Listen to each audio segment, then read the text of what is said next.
Onde tem cultura, a Vale está. No poder criativo que nasce dos palcos, orquestras, das artes, das ruas e dos museus. Na valorização das diversas identidades brasileiras e na preservação de memórias.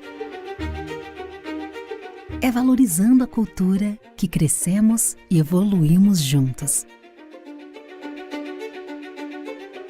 Instituto Cultural Vale. Ayrton Souza, Carlos Starling e Marta Porto. A roda de conversa acontece em um grande auditório que possui um palco grande, elevado e diversas poltronas na plateia. Em cima do palco foram dispostas 3 cadeiras intercaladas por 2 mesinhas que carregam copos com água e livros. A decoração do palco ao fundo é composta pelo design e tema do quarto Fli Itabira, em tons de rosa, azul escuro, azul claro, lilás, laranja e cinza. Pendurado no lado esquerdo, também ao fundo do palco, se encontra um grande telão que passa a roda de conversa em questão que está sendo filmada. A intérprete de Libras ocupa o canto inferior direito do telão.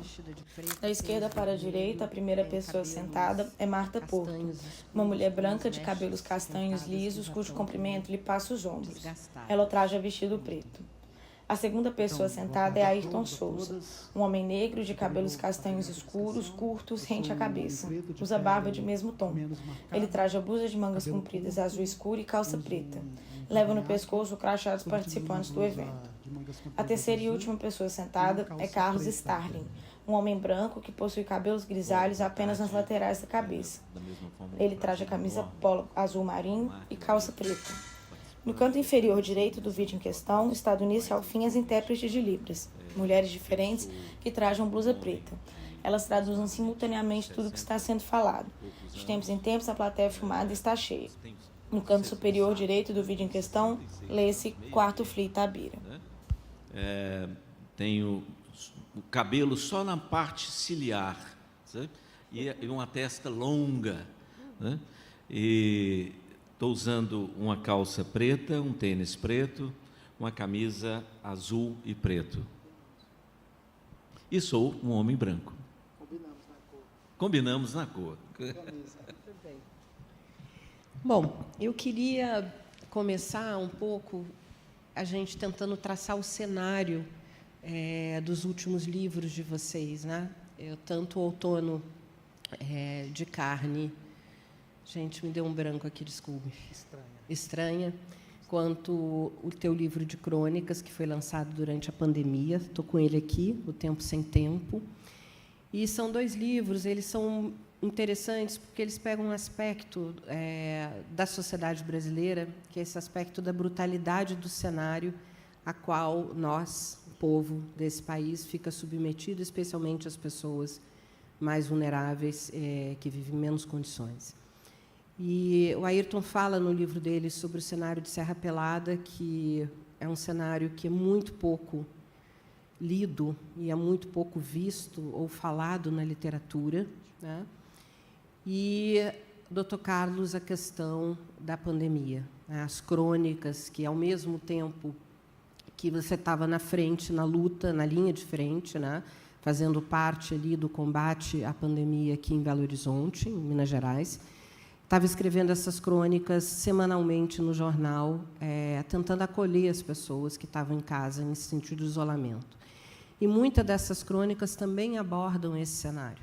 A forma brutal como o governo de então tratou dessa questão da pandemia, né? Os 700 mil mortos que o Brasil teve ao final, apesar de sermos 3% da população global, né? Fomos 10% daqueles que tombaram durante esse período. Então, eu queria primeiro falar um pouco sobre esse processo, né? O que é escrever um conjunto, se dedicar a escrever, seja ficção ou não ficção, a partir desse elemento que é comum na sociedade brasileira, que é essa, não só a desigualdade, mas eu acho que tem um traço de brutalidade nesses cenários, a forma como a gente trata a nossa população, o povo desse país. Você quer começar? Pode começar. Antes de mais nada, eu queria agradecer ao Afonso pelo convite agradecer a toda a equipe do Afonso, né, que promove os festivais, que é de uma excelência incontestável.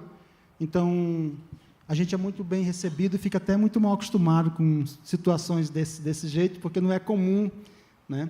E, então, é tudo cercado de muito afeto, muita atenção. E eu queria abraçar essa equipe inteira, dessas pessoas que ficam sempre muito afetivas e de muita cumplicidade, em nome de duas pessoas, que é o Tom Farias, que inclusive é um dos curadores das FLI, e inclusive da FLI Itabira, e o meu companheiro de algumas FLI, o Rafael Noli, que também é um escritor de competência altíssima, e que a gente está sempre dialogando muito sobre aquilo que nos une, que é a literatura. Em contrapartida, eu queria abraçar todos vocês e todos que estão nessa plateia, em nome dessa escritora que está aqui, chamada Cidinha, uma mulher admirável, uma mulher revolucionária dentro desse país, tão perverso com mulheres. Essa mulher, ela nos inspira a acreditar que esse país é possível. Então, eu abraço todos vocês em nome dela. Bem, a minha relação com a literatura, de um modo geral, ela se dá a partir do campo do drama, desse horror, dessa situação toda que você fala, que esses livros trazem, né? Sou um sujeito que venho de uma relação muito próxima com a pobreza, extrema pobreza, e encontrei na literatura, na escola pública, a possibilidade de ver a minha vida minimamente transformada para que eu pudesse ter pelo menos um pouco de dignidade na vida. E foi nesses dois aspectos, do livro, da leitura, da escola pública, que eu consegui. Em contrapartida, para dar uma resposta, um retorno ao que o livro e a leitura, a literatura fez por mim, a escola pública, eu fui escrever sobre os dramas da terra que eu nasci e vivo, que é o sudeste do Pará, especificamente Marabá, no meio do coração da Amazônia, uma cidade de fronteira muito, muito complexa, cheia de problemas, e uma dessas histórias é do meu livro mais recente, chamado Outono de Carne Estranha, que é uma narrativa que se passa num garimpo de Serra Pelada, movida basicamente, uma história que vem sendo escrita na minha cabeça há muitos anos, porque a minha mãe fugiu de casa aos 17 anos de idade, o meu pai vai abandonar o seu estado para ir para a região por conta do garimpo, e então essas histórias dramáticas, que me constituem também como sujeito, que foram o mote dessa produção, especificamente desse livro também. É como se eu estivesse, ao mesmo tempo, pagando uma dívida, mas ajudando a contar a história que esse país fez questão de silenciar, de esconder e soterrar. Então, trazer à tona essa história e mostrar um pouco dos dramas, que é o drama que está em quase todos os lugares, né? Em alguns lugares menos, mas num lugar como a Amazônia, cada vez mais forte, cada vez sendo mais silenciado, e aí, por isso, a opção de escrever um romance que pudesse ajudar a denunciar tanto o silenciamento que se produziu de modo a nível de país, você diz muito bem, a gente não costuma ver uma narrativa sobre essa temática, sobre essa região. Então, foi a minha possibilidade de trazer à tona essa resposta, nessa condição de dívida, nessa condição de denúncia, e nessa condição de dizer, justamente, contrapor, né, contrapor aquilo que o Silviano, o Araripe Júnior escreveu num grande manual de literatura brasileira, dizendo que os homens e as mulheres da Amazônia não conseguem produzir nada de valor nesse país, em termos de literatura, porque o clima, o tempo da Amazônia não favorece que nós pudéssemos ter minimamente alguma situação ligada à estética, à criação, à produção. E aí, contrapondo a essa verdade do Araripe Júnior, que colocou isso num manual, inclusive, da literatura brasileira, muito lido, muito pesquisado a nível de Brasil todo, eu trouxe à tona um pouco das nossas feridas ainda abertas dessa parte da Amazônia, nesse romance e em outros que eu estou escrevendo também. Bom, pergunta fantástica, Marta. Obrigado. E, mais uma vez, é um prazer muito grande estar com você, com o Ayrton, essa máquina de escrever, de produzir, né? espetáculo, né, de escritor, e uma satisfação muito grande de estar mais uma vez no FLI. Essa é a minha primeira vez no FLI Itabira, né, mas eu tive no FLI Araxá esse ano, onde eu conheci também o Rafael, né, que é meu vizinho, né. Eu sou de Belo Horizonte, mas sequei o umbigo em Ibiá. Ibiá tem uma área, uma região ampla, né, que pega desde Araxá, né, ela faz parte da Grande Ibiá, ele adora quando eu falo isso, né, e pega Patrocínio e até Buenos Aires, né, faz parte da Grande Ibiá, né, porque o Rio da Prata ele nasce na fazenda do seu Juquinha, em Ibiá, né. Eu costumo dizer que seu Juquinha é um sujeito bem mal-humorado. Se ele fechar a bica dele e abrir de uma vez, ele inunda Buenos Aires, né? Então, é uma satisfação muito grande participar dos FLIs, né? E a sua pergunta ela é precisa, né? Nós vivemos num país violento, né? E é violento em todos os sentidos, né? Na sua malha de estradas, né? Quem veio para cá de carro percebeu muito bem a violência dessa 381, né? A violência contra todos, né? Todos nós somos vítimas dessa violência. E tem uma crônica nesse livro que chama-se Caixões Brancos, Lágrimas, Chinelos e Chinelos Abandonados pela Rua. Essa crônica ela tem a ver com os enterros que eu via passando em Ibiá. Ibiá tem uma rua longa, né, que chama-se Rua 20. Ela começa, tem também um texto da Yayá, né, que fala sobre a Rua 20, que a gente nunca sabe onde ela começa, nunca sabe onde que ela termina. Mas é por ela que passavam os caixões brancos, né, que eu via passar na porta da minha casa com uma frequência enorme.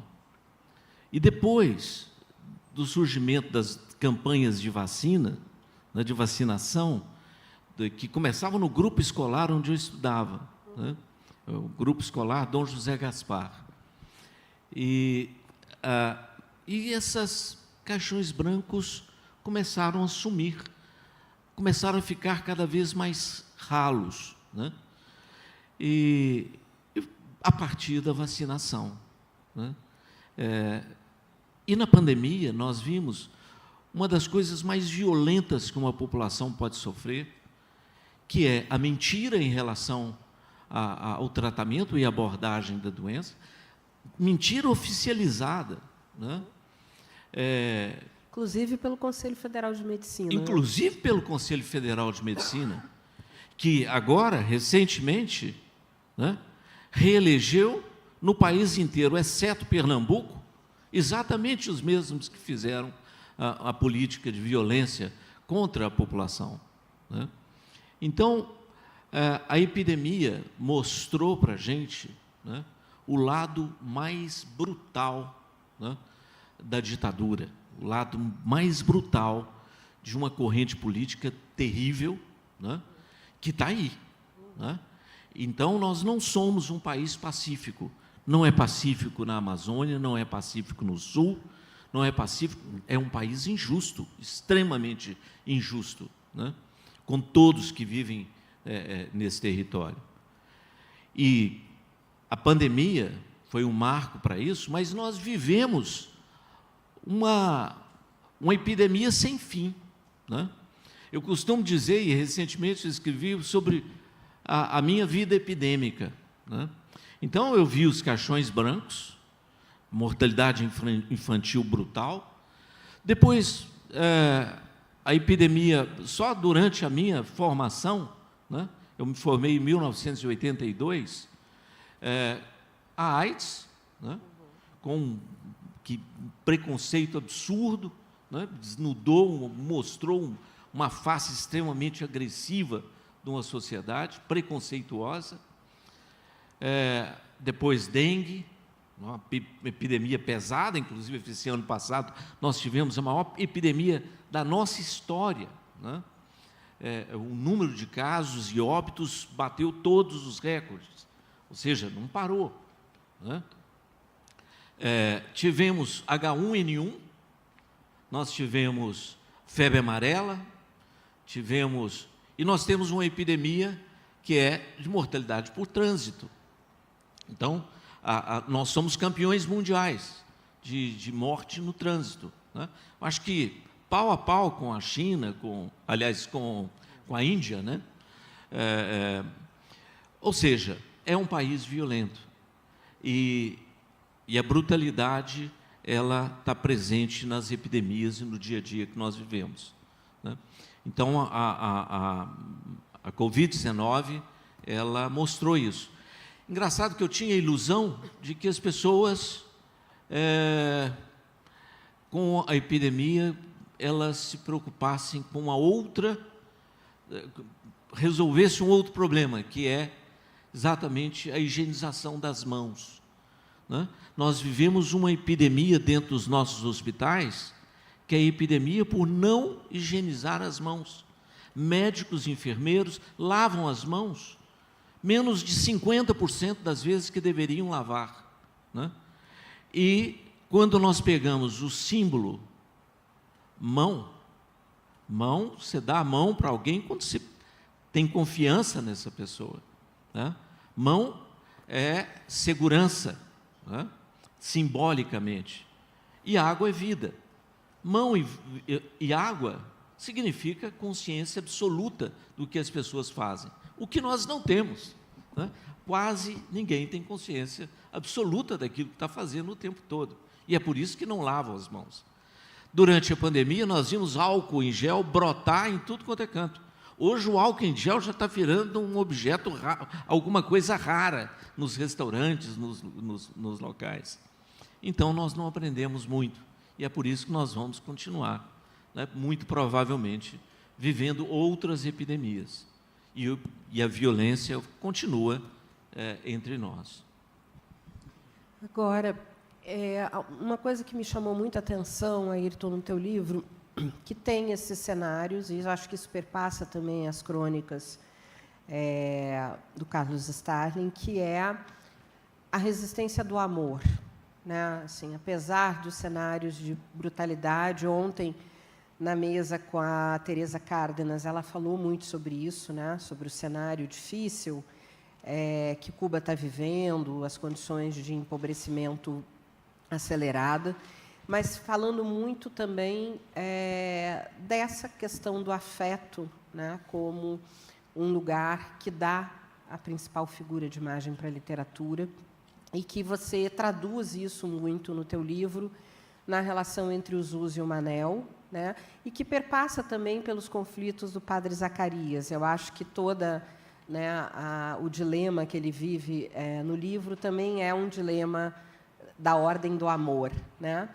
Então, eu queria um pouco explorar essa ideia, assim, como é que tu desenvolve esse enredo, que uma outra coisa que é muito interessante é a linguagem, que aí, no início, você falou muito sobre o preconceito, né, que os escritores do Norte vivem, inclusive essa ideia de que a gente é capaz de produzir ficção que perpassa de uma forma absurda, né, por tanta que resistiu.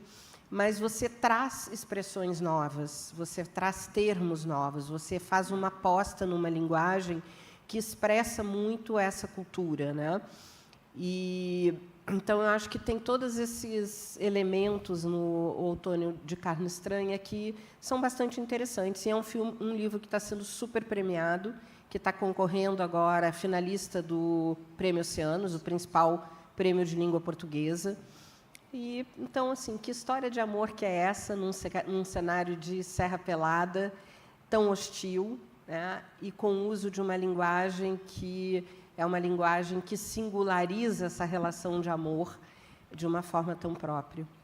Obrigado, Marta. Você é muito competente, né? Como eu disse para vocês, né, eu venho de uma relação muito dramática com a pobreza, muito, muito dramática. Uma família extensa de pais analfabetos, de irmãos analfabetos.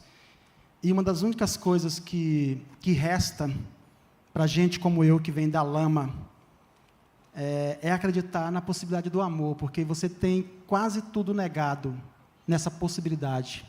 Né? Você tem a negação da própria vida, porque eu tive irmãos assassinados, 2 irmãos assassinados, né?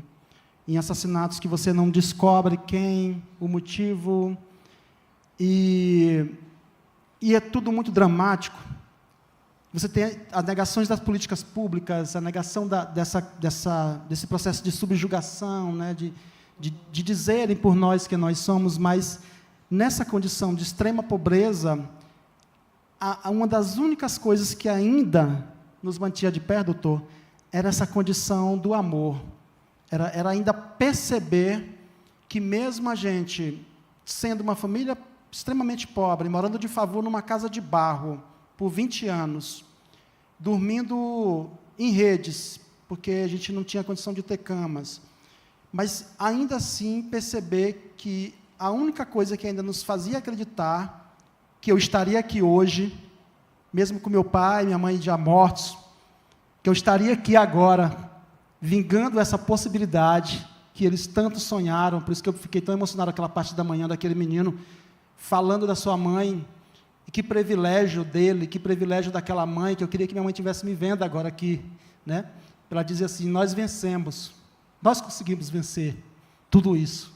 Então, é uma situação assim, e a coisa que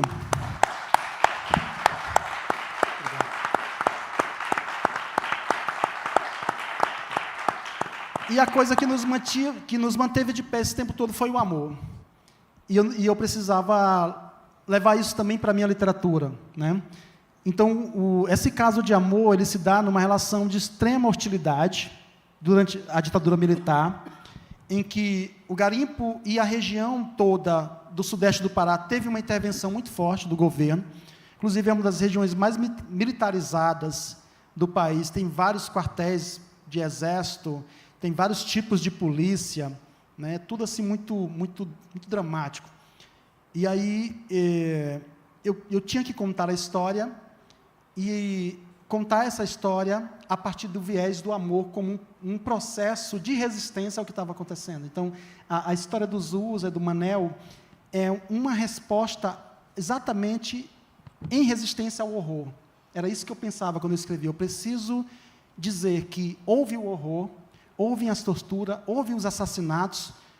A maioria desses assassinatos, todas, assim, a grande maioria praticada pelo Estado brasileiro, isso tem que ficar muito claro para a gente, né? Praticada pelos agentes do Estado brasileiro, e que se nunca acha o culpado, nunca acha a motivação, porque o Estado brasileiro mata, continua matando. Então, o Zusa e o Manuel era essa resposta contra esse projeto de violência. Por isso que começa de um amor tão brutal, não sei se vocês chegaram a ler o livro, mas a cena inicial é uma cena de sexo, mas depois se desdobra para a cena da vida, porque o sexo também é vida, né, doutor? Nós estamos aqui por conta dele também, né? Mas se desdobra para outros sentimentos da vida, outras relações de amor, de pensar no dia a dia, no cotidiano. Tem trechos em que o Zusa está no cabaré com uma prostituta, ele se lembra, né, do Zusa, se ele estava lavando a roupa, devolvendo a roupa aos garimpeiros, que ele trabalhava, já que ele havia sido proibido de garimpar, ele trabalhava lavando roupas. Então, tudo isso é esse gesto de resistência a esse horror. Foi assim que eu pensei em traduzir essa história, que é justamente a história que manteve a gente ainda de pé, dormindo muitas noites com fome, eu, minha mãe, meus irmãos, mas pensando o quanto ainda o amor nos mantínhamos seres humanos. Era isso, o amor nos mantínhamos ainda nessa condição de dizer assim, calma lá, nós fomos animalizados, nós fomos subalternizados, eles falaram para a gente, mas a gente tem ainda essa coisa aqui chamada amor, que diz para a gente que nós somos seres humanos, tal qual eles. É isso.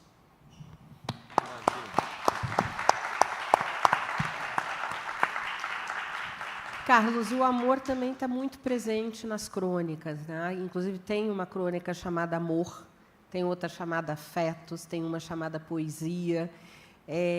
Nessa crônica Amor, que é uma crônica que, inclusive, a Lilian Schwartzman ela cita, né, no texto dela, é uma pergunta que você recebe de um amigo se ele poderia namorar durante o período da pandemia, né? Então, como é que isso chega para ti também como médico e como escritor e se torna um objeto aí das trocas que você tem com os leitores nessa crônica semanal?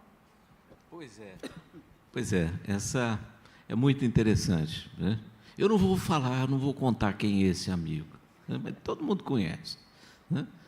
Mas me liga no meio da pandemia, pergunta: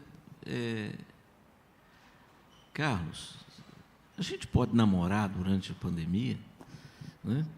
Eu estou começando, tem um amor maravilhoso acontecendo e eu queria namorar, né? Posso? Né? Eu falei assim: amor, fulano, você sabia que o amor é esterilizante? Né? O amor, ele mata qualquer coisa, né? Mata qualquer vírus, né? Mas toma cuidado, né? Toma cuidado, né? Pelo menos teste-se antes, né? Da mesma forma que as pessoas que vão se amar, elas têm que ter alguns cuidados, né? Tem que saber se tem alguma doença sexualmente transmissível, se tem, né? Mas o amor, ele é absolutamente necessário na nossa existência, né? E durante a pandemia é muito interessante esse livro, né? Esse livro ele não é sobre a pandemia, né? São crônicas escritas durante a pandemia, publicadas no estado de Minas e curadas pelo Chico Mendonça, né? Que deu uma peneirada em todas elas, né? E antes de escrever esse livro, eu escrevi o Guardanapos, né? E antes de escrever o Guardanapos, eu já escrevi algumas letras de música para festivais de uns amigos e algumas figuras muito bacanas que o Murilo Antunes, né? Nós fazíamos parte lá de um clube muito bacana, né? Uma pelada que a gente jogava toda semana, e lá nós trocávamos poesias e caneladas, né? Mas a poesia é uma das crônicas que fala exatamente sobre isso, né? Então, vou ler um trechinho aqui. Caros leitores, tenho lhes que confessar uma coisa. Cansei de falar de Covid. Eu fazia, né, só um parêntese, muitos que estão aqui acompanharam uma live que eu fazia todos os dias, 10 minutos, com o Afonso, né, no canal. 15 minutos. Que eram, em geral, 25. Quando o Serginho não roubava um pedaço, né? O Abranches, ele esticava um pouco mais, e sempre comia um pedacinho da nossa conversa, né? Após 3 anos enfrentando esse vírus maldito, preciso de voltar para a poesia, que é de onde eu saí, né? Minha alma carece de bálsamo e de liberdade que a poesia nos oferece. O devaneio poético é uma necessidade fisiológica, como outra qualquer. Goste ou não o leitor, a poesia é combustível para a alma de quem escreve. Por isso, convido a passear pelo Um Breve Adeus e as Minhas Mulheres. Esta última, uma homenagem ao Dia Internacional da Mulher. Um breve adeus. A única forma de não morrer é ver janeiros. Janeiros demoram, custam caro e são inevitáveis para os sobreviventes. Tropecei em minhas próprias pernas e ralei o joelho em cimento crespo. A dor é a de um mundo cruel que tortura com água feridas frescas. Não há perdão para desertores da existência. Aqui é lugar de dor e sabor. Escolha a fruta e deguste seu amargo até o final. Torpes desejos. Breves prazeres, agarre-os com unhas de tamanduá-bandeira. Desejos torpes fazem parte do cenário e do enredo. Segredos escondidos, verdades da alma. Só há perdão para quem fica. Quem foi, foi. Dei-lhes um breve adeus, fechei os olhos e adormeci. Vida que segue. Ou seja, no meio de tanta dor que foi acompanhar os 120 leitos de terapia intensiva e dar atestado de óbito e conviver com colegas de profissão morrendo, e a gente com medo também, todos nós tínhamos medo de infectar e morrer, né? Você tem uma coisa que você tem que se agarrar, é o amor. E é por isso que esse livro saiu.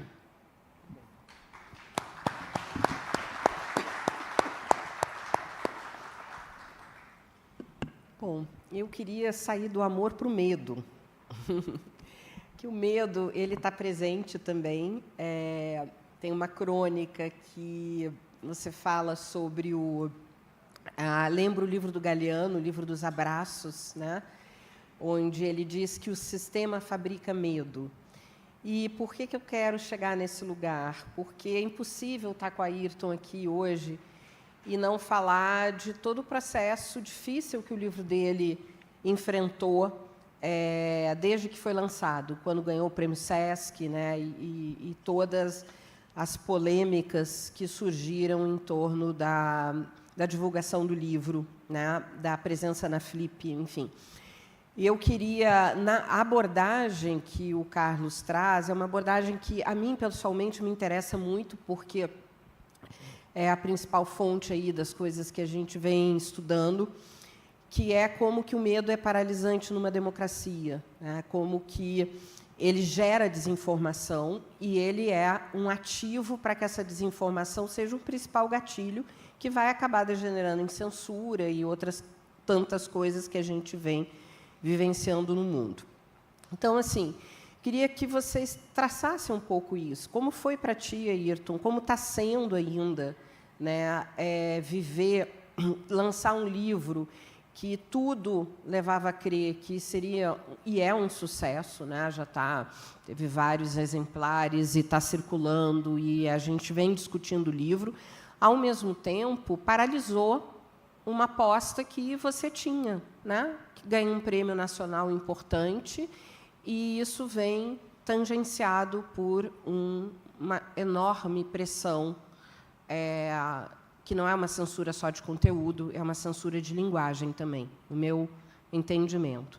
Ao mesmo tempo, isso eu acho que também perpassa todo o trabalho que o Carlos fez, tanto durante a pandemia. A desinformação ela foi um elemento fundamental, está presente constantemente essa crítica, né, nas várias crônicas, não só nas crônicas desse livro, mas no teu trabalho de uma forma geral, né? A gente não tem só uma crise, a desinformação ela não atingiu só a questão da Covid, ela passa, por exemplo, pela redução dos índices de vacinação infantil hoje, no Brasil inteiro, e, enfim. Então, esse tema do medo como algo que está por trás, ele é subjacente, né? Ele é um elemento que é ativado e que vai gerando um conjunto de coisas. Gera desinformação, gera censura, mas tem um agente subjetivo aí, né? A gente vê isso na fala de professoras quando não querem que o livro do Tenório esteja presente em sala de aula, né? A gente automaticamente, na área eu trabalho muito com crítica, né? A gente fala, é censura. Não é só censura, é medo também. É medo daquilo que não pertence ao pequeno mundo a qual eu estou acostumado a viver, né? E aí, a partir disso, isso vai gerando um conjunto de coisas. Medo de levar os filhos para vacinar, porque tem um conjunto de pessoas que dizem que você pode pegar um outro conjunto, enfim. É esse medo que, de repente, ele passou a ser protagonista de uma sociedade contemporânea que está vivendo na parede. Eu tenho medo de gente que ama diferente de mim, eu tenho medo de pessoas que aparecem diferentes. Não, como que vocês não só enxergam, mas estão expressando isso no processo de trabalho cotidiano de vocês? Primeiro que o medo ele é uma coisa muito paradoxal. Do lugar que eu venho, Paulo, ele tem uma expressão muito, muito forte de paradoxo, porque, assim, dentro dessa lama que eu saí, o medo foi o sistema de proteção para nós. A nossa mãe, analfabeta, ela entendeu que a única forma de nos manter vivo em relação ao mundo era o medo. Então, ela vai sabiamente traçar planos e projetos para que nós tivéssemos medo. E ela faz isso de modo violento, muito violento conosco, comigo, com meus irmãos. E só mais tarde eu vou compreender que aquela forma dela paradoxal de medo era o medo de que a coisa que aconteceu com o meu irmão, levar 10 tiros e cair morto no meio da rua, feito não sei nem te dizer exatamente o quê, né? E que não se repetisse mais dentro da nossa casa.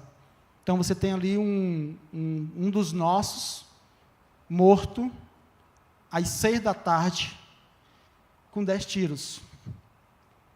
E aí, por isso que o medo tem essa coisa, né? E minha mãe, ela traçou esse projeto de implicar na nossa cabeça o medo, para que fosse um sistema de proteção, né? E aí, quando houve a questão da censura, a primeira coisa foi o espanto do que estava acontecendo, né? Mas eu tive muita sorte de ter, por exemplo, a editora Record, com todos os seus profissionais, o meu editor, que inclusive está aqui, Rodrigo Lacerda, de dizer e me encorajar em relação a esse medo, de dizer assim, confia que vai ficar tudo bem. Pode confiar que vai ficar tudo bem, porque o que acontece em relação ao que aconteceu com a censura do livro a primeira coisa é que nós não temos prova. Ao contrário do que aconteceu com o livro do Jefferson, que você tem a prova material de uma diretora filmando palavras e descontextualizando as palavras. Eu não tenho nenhuma prova do que aconteceu, né, em relação a isso. Mas, e aí tem essa relação do medo como proteção nesse sentido, né? Sente o medo, sente o espanto, e ter a editora do meu lado nesse momento foi muito assim, foi inexplicável, porque o Rodrigo chegou a participar de várias reuniões com o SESC, a diretoria do SESC, e ele saía de lá muito espantado, inclusive com medo também, né, Rodrigo? Ele está aqui, e aí a diretora do SESC, inclusive, chegou a dizer que eu tinha que ser preso na noite que eu fiz a leitura, né? Na Flip. Ela disse, esse menino tem que ser preso. Se eu tivesse lá, ele tinha sido preso, porque eu tinha chamado a polícia e tinha mandado levar ele preso, né? Tudo isso tem a ver com esse medo, também dessas narrativas, como você disse, né? Pautada por um mundo em que esse mundo da qual eu venho não tem o direito de também falar desse mundo da qual eu venho, que inclusive é um projeto, Marta, é um projeto de dominação que se estabeleceu nesse país há 500 anos, mas na região que eu vivo, na Amazônia, ele é ainda de modo mais avassalador, né? Porque o que se acontece ali? As pessoas lucram com isso, com esse silenciamento, eles lucram com esse apagamento e lucram muito dinheiro, né? Então, por isso, tem sempre essa coisa. E no romance, o medo... o romance começa com medo, na verdade, não é isso? 2 garimpeiros, dentro de uma cabana, trancados, fazendo amor, com medo. Tarde da noite, não gemem, não dizem nada, o outro tem vontade de morder o outro, de dizer eu te amo, mas com medo de que os demais garimpeiros pudessem ouvi-los, eles fizeram aquilo em silêncio e depois, quando termina, ele veste a roupa, veste a camisa e sai, e por cima do céu da Amazônia se passam vagalumes, indo direto tentar entender o que é a solidão dos peixes. Então é isso.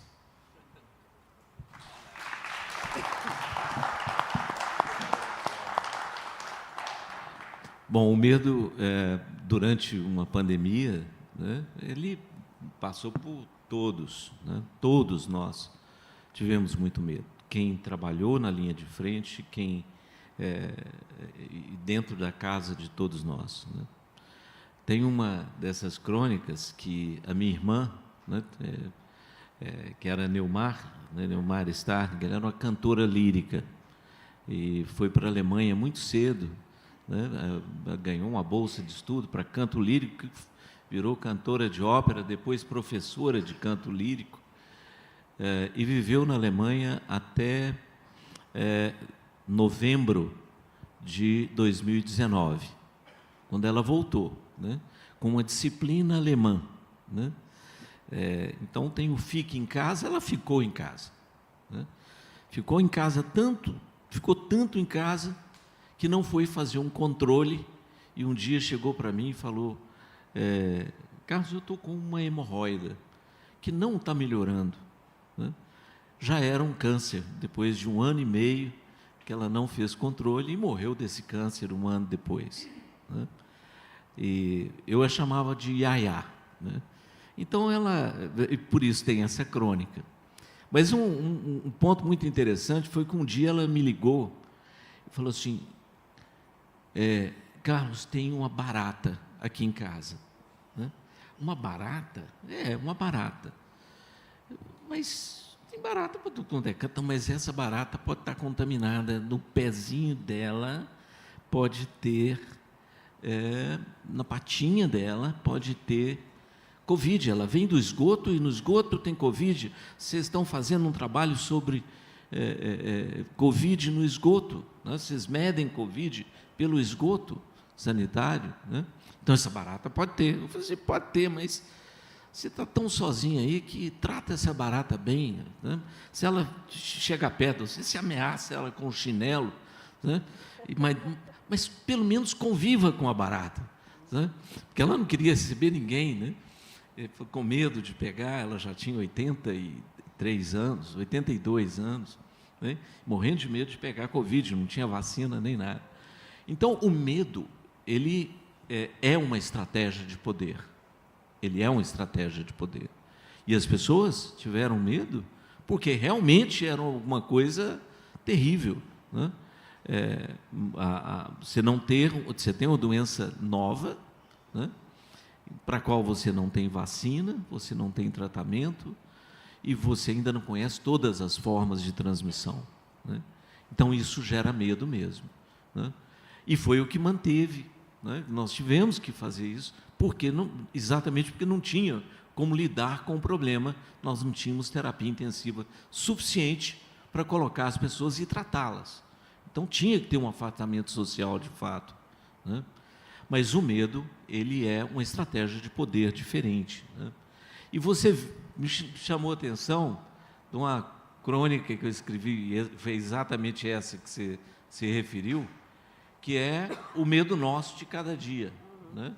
O medo nosso de cada dia, ele está expresso claramente na plataforma política, né, da maioria dos candidatos a vereador. Todos eles, a prioridade é saúde, educação e segurança, né? Então, medo de adoecer, medo de não se educar ou não educar os filhos, né? E medo de sentir medo, né? Então, a insegurança, ele é o cabo eleitoral mais barato e eficaz que se pode ter, né? Isso é que está na crônica, e é de fato, né? Então, é o medo do comunismo, vem de uma ideia, é o medo, o medo do diferente, medo, né, de uma educação diferente nas escolas, né? É o medo que seu filho se torne aquilo que você morre de medo, né? Então, Esse texto, ele expressa exatamente isso, né? Tem um pedacinho, né, desse medo, né, que medo é medo, não tem segredo, puro medo. Medo do escuro, do claro, da cegueira. Medo do fecaloma e da diarreia. Medo de esquecer quem sou. Medo quem tu és e onde guardei o amor. Medo de perder o trem que já não passa. Medo do outono e do inverno que nos ameaça. Medo de sentir medo e não ver a luz. Medo da mentira, da verdade, medo do remanso, da calmaria e da tempestade. Medo de não ter coragem para seguir viagem. Medo assim, mesmo assim, vou. Com medo ou sem medo, vou. Então, não tem outra opção. Com medo da mudança climática, medo da incerteza do futuro, nós não temos outra opção, né? Nós temos que ir para frente, né? Nós temos que enfrentar toda a adversidade que o Ayrton coloca muito bem na sua literatura, nos seus livros maravilhosos, né? Então, nós não temos outra opção. A coragem, né, é a forma de nós enfrentarmos o medo que nos permeia todos os dias.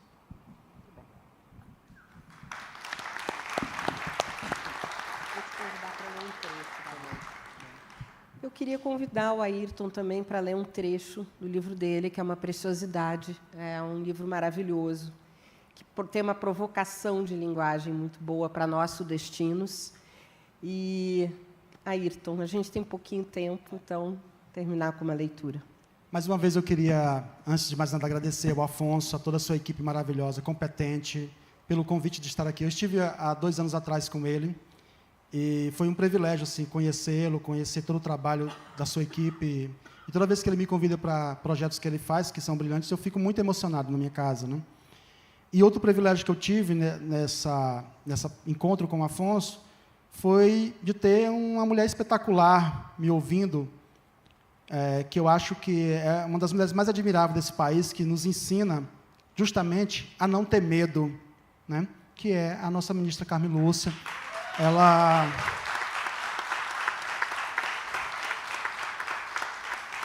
Eu que só via ela pela TV, né, e me encorajava, e eu admiro muito, muito, muito. Você encoraja muita gente desse país a não ter medo. Muito obrigado. Em Araxá, quando você estava na frente, eu estava me tremendo. Aí eu vi você chegando e digo, que privilégio, viu?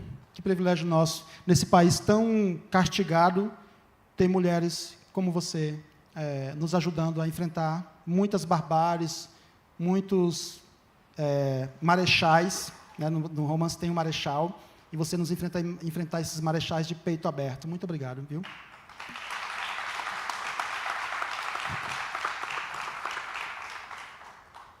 Pulou do pau de arara, tendo a sensação de que o nome do Manel estava, naquele instante, sendo desenhado em seu peito. A sacola com os pertences caiu no chão. Mesmo assim, manteve a cabeça erguida. Os pelos dos braços ficaram eriçados.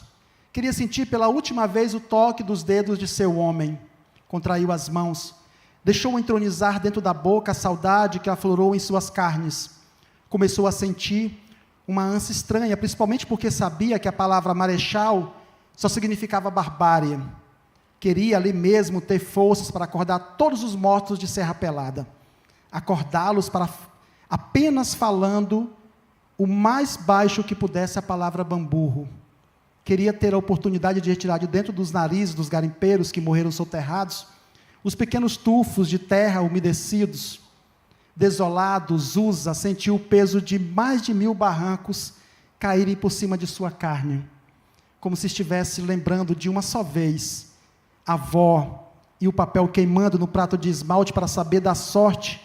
Ele manteve a cabeça erguida, levantou os braços na altura do peito, entrelaçou os dedos, fechou as mãos, voltou a imaginar o corpo do seu homem untado de melechete, deitado, 12 pedras de naftalina por baixo das costas, um pires com sal por cima da barriga, 2 velas de 7 dias acesas do lado da cabeça. A boca dele, metade aberta, metade fechada, como se ele tivesse feito um imenso esforço para gritar bamburro ou talvez trizidela. Rapidamente pensou na avó. Ela com certeza jogaria pelo menos 50 mil cruzeiros no urso. Moveu a boca como se ainda quisesse dizer alguma coisa. Pegou a sacola no chão. Passou as mãos pelo corpo tentando desamassar a camisa. Juntou na garganta o peso da solidão dos mortos de Serra Pelada. Começou a caminhar desorientado na direção da Transamazônica. Como não sabia uma reza sobre vésperas, benzeu-se dizendo: um dia, todos os garimpeiros vão virar jardineiros, para cada um plantar uma moita de pé de urtiga no meio da língua do Marechal Amém. Apequenado, Zusa, nunca aprendeu como é possível abraçar a misericórdia dos peixes ou das mucinhas, mas fez o mesmo gesto de Manuel com a boca, tentando mantê-la metade aberta, metade fechada, para sentir a mesma sensação que seu homem sentiu ao morrer.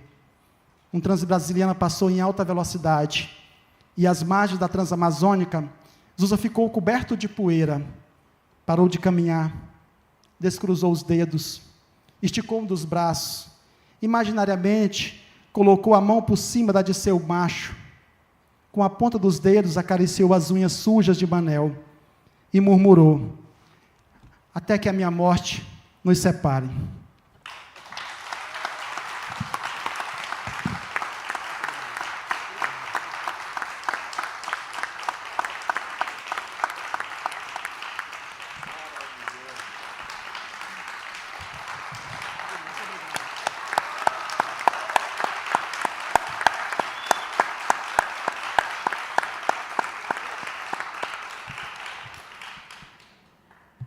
Bom, já estão me sinalizando que a gente precisa terminar. Eu queria agradecer as leituras e esse momento poético, que foi bem importante. Agradecer ao Afonso também, que sempre proporciona esses momentos lindos para a gente, e a todos vocês que estavam aqui. Obrigada.